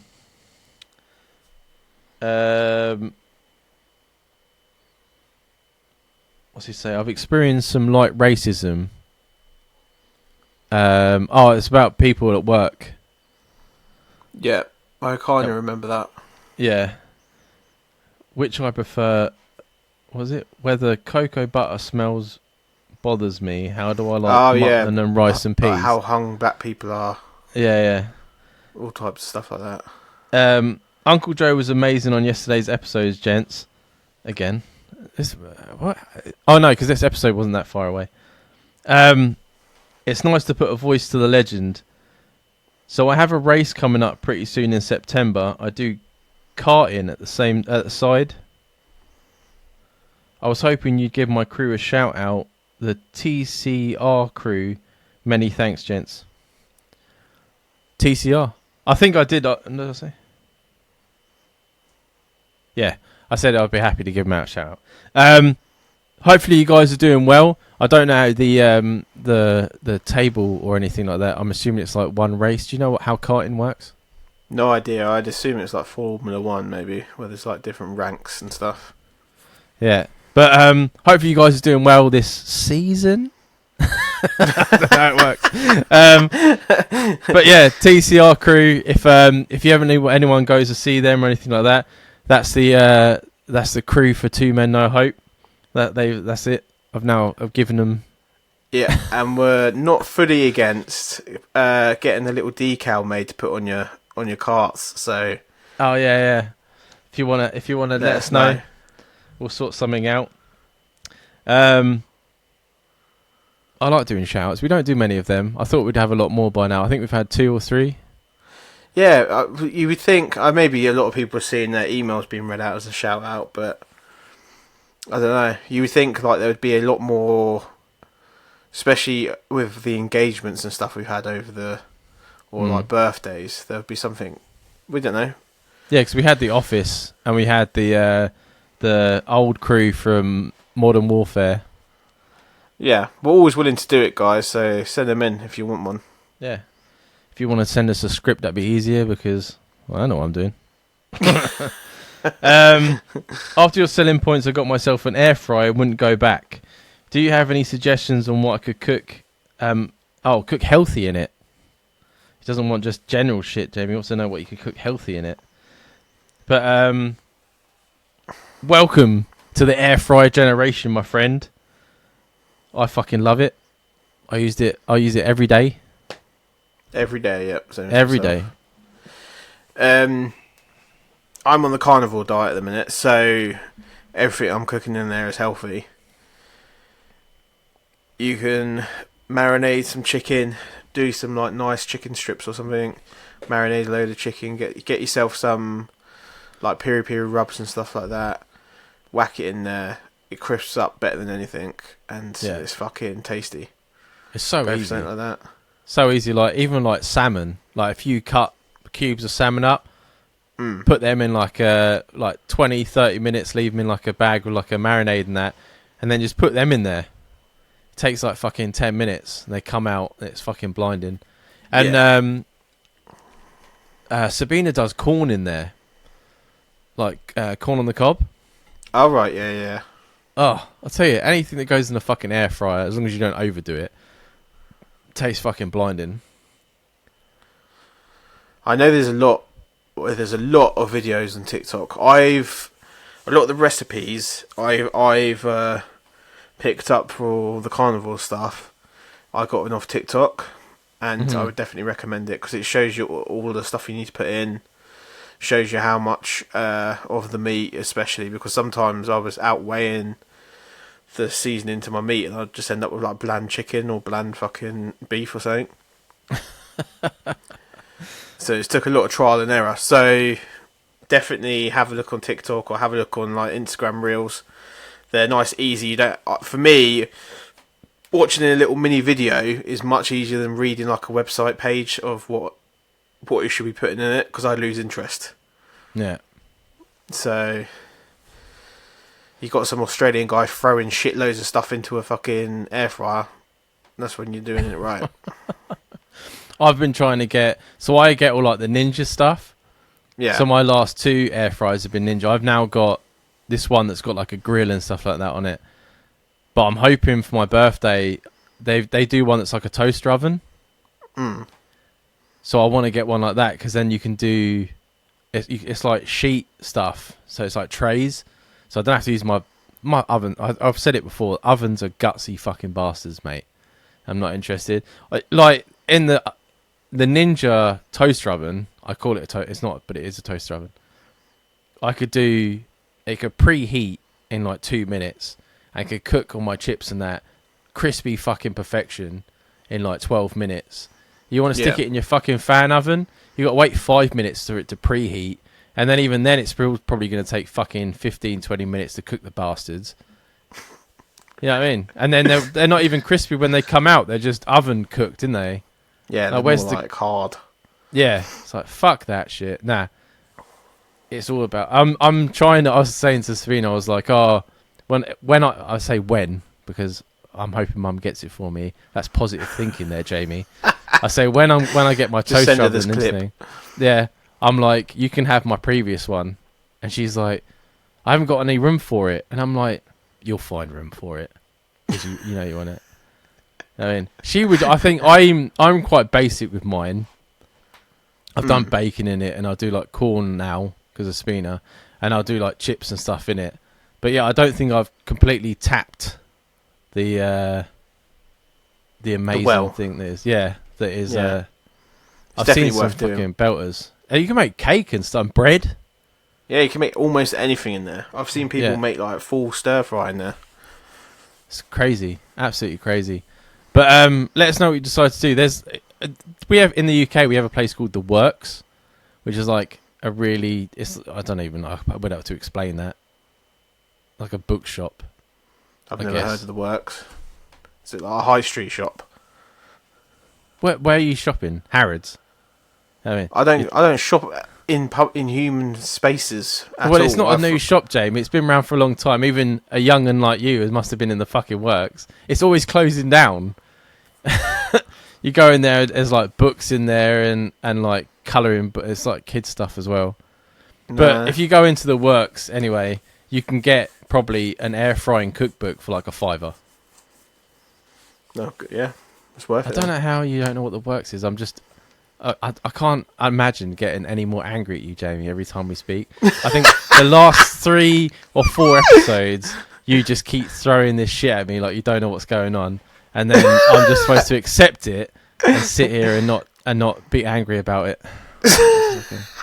It's like we live in 2 completely different lives, Jamie. I mean, well, like the high street. Like you're on this fucking you shop pedestal. on the high street all the time. I don't ever. I don't think I've been in a shopping mall to shop in probably about 6 years. Well, that's ridiculous. Why? What you, it's just been observation. You know what I mean? I don't even go into The Works. I just know it's there. I mean, I walked past it. I might have been in one. I don't know. There you go, people. If it was like a homeware you wanted store, a feud. Fuck Argus. Fuck Jamie. That's what happens right now. Fucking. What The Works is.